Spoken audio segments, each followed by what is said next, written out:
प्रिय विद्यार्थियों, प्यारे बच्चों, हमने पिछले वीडियो में आपके सामने घूर्णी गति का एक प्रश्न किया था जो एनसीईआरटी के 7वें अध्याय का प्रश्न था। आज हम घूर्णी गति के एक और प्रश्न को आपस में चर्चा करके इसको हल करने का प्रयास करेंगे। So we will try to solve this equation. We'll try to solve the question with concepts involved. क्या क्या कहां पर सोचना है उसको इन्वॉल्व करके। हमारे जो हिंदी भाषी विद्यार्थी हैं उनके लिए मेरी कोशिश रहेगी कि आपको मैं इस घूर्णी गति रोटेशनल मोशन के इस प्रश्न के उत्तर में ऐसी कोशिश करूं कि आप लोग ठीक से समझ सकें।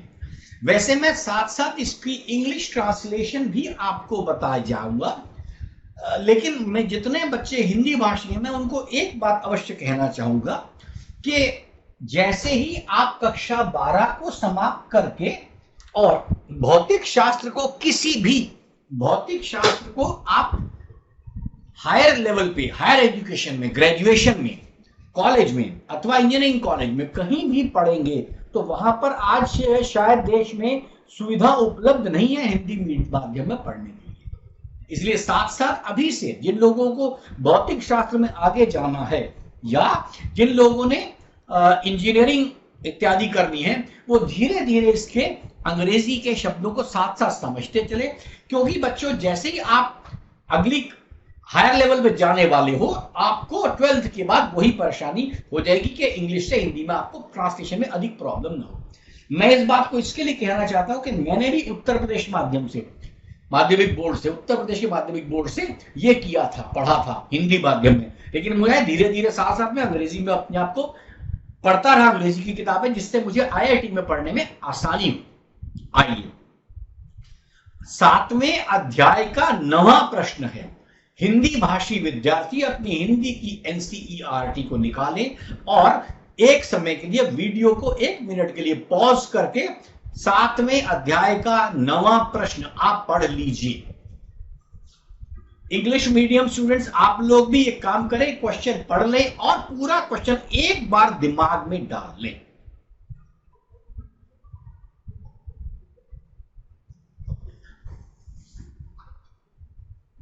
चलिए, आशा है आपने पूरा प्रश्न पढ़ लिया होगा।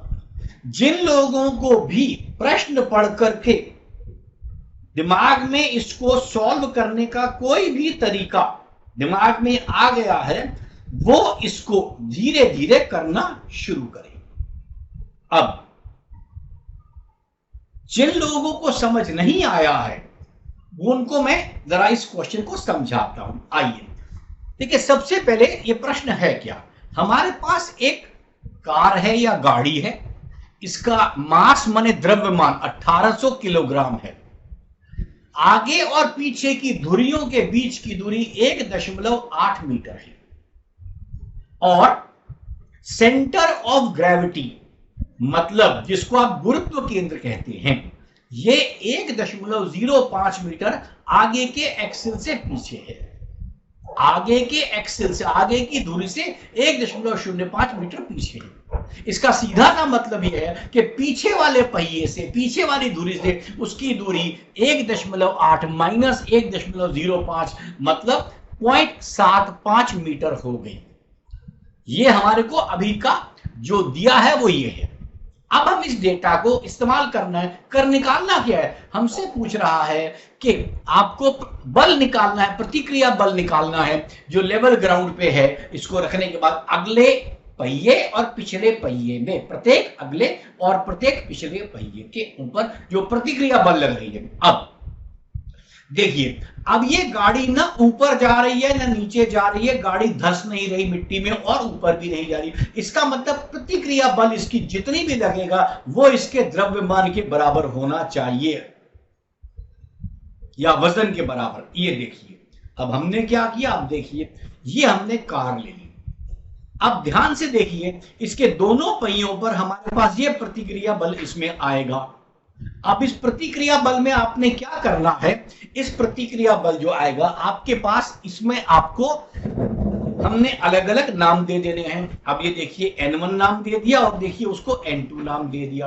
अब इसमें इसका द्रव्यमान आपको दिया है 1800 किलोग्राम, तो इसका वजन कितना हो जाएगा mg। अब ये दोनों पहियों के बीच की दूरी आपको 1.8 मीटर दिया गया, परंतु गुरुत्व केंद्र कहां दिया गया है, ग्रेविटी, सेंटर ऑफ ग्रेविटी कहां दिया गया, फ्रंट व्हील से 1.05 मीटर पीछे ये दिया गया, और यहां पर लगेगा इसका वेट, वेट माने वजन, विच इज mg। अब हमें अब N1 और N2 का मान निकालना है, या N1 N2 की वैल्यू निकालनी है। अब आइए इसे पूरा समझते हैं। पहली बात, न्यूटन के नियम से, न्यूटन लॉज ऑफ मोशन से, ट्रांसलेशनल इक्विलिब्रियम से,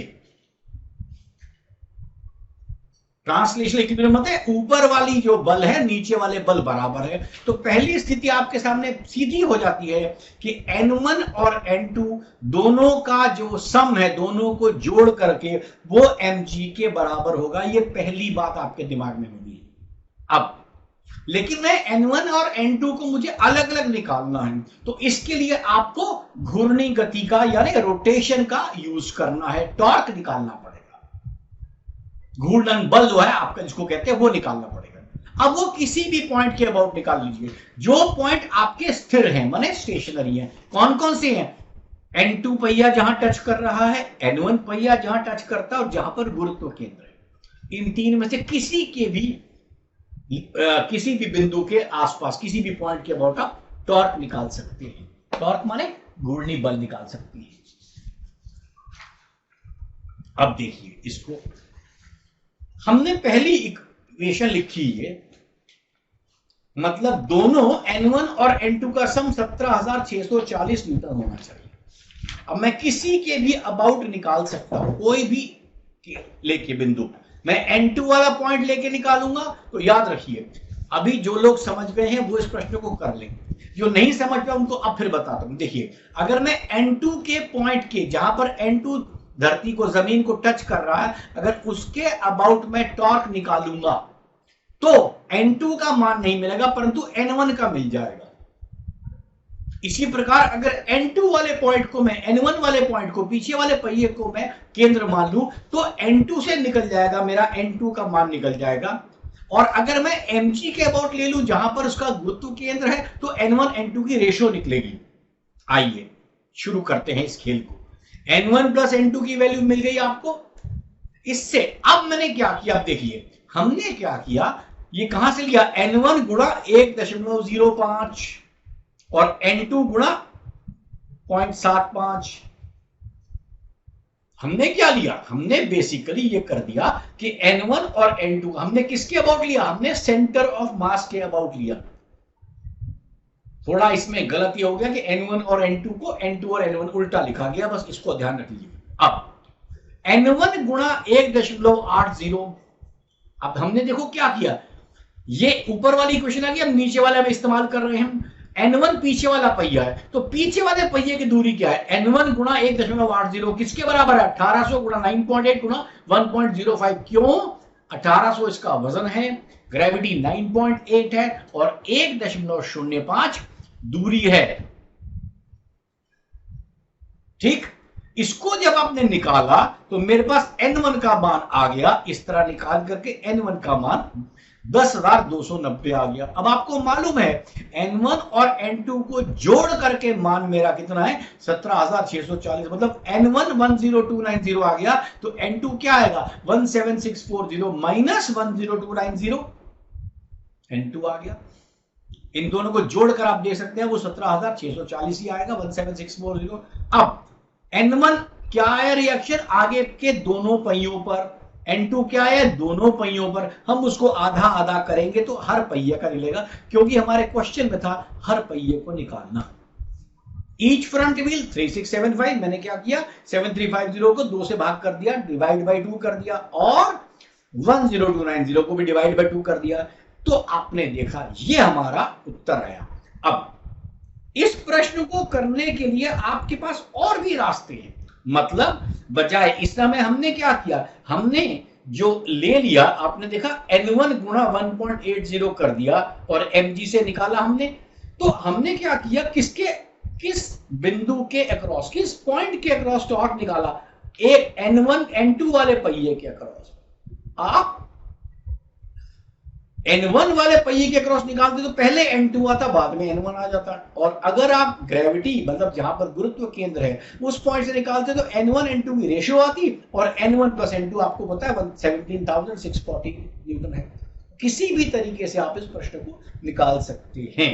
आशा है आपको ये प्रश्न पूरी तरह समझ आ गया होगा। आज के लिए इतना ही। ये एक महत्वपूर्ण प्रश्न है, इस लॉजिक को इस्तेमाल करने में। धन्यवाद।